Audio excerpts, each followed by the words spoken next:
আপনিও কি চান প্রিজারভেটিভ ছাড়া জ্যাম জেলি ঘরেই তৈরি করে রাখতে? তাহলে এই রেসিপিটা অবশ্যই ট্রাই করুন। তার জন্য আগেই কড়াইয়ে একটুখানি জল বসিয়ে দিন, আর জলে আমের টুকরোগুলোকে দিয়ে দিন, সঙ্গে একটুখানি পরিমাণ মতন বিট নুন দিয়ে দিন।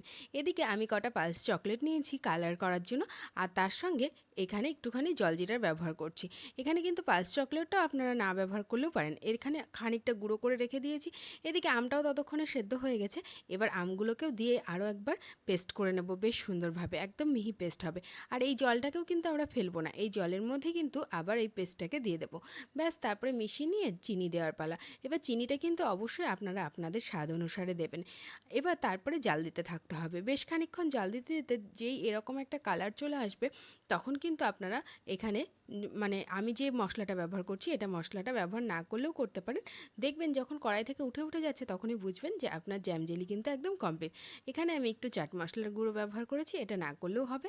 এবার এটাকে ঠান্ডা হওয়ার পালা। খানিকটা ঠান্ডা করে নিয়ে এরকম কাচের জারে পুরে রেখে দিন, আর সারা বছর এর আনন্দ উপভোগ করুন।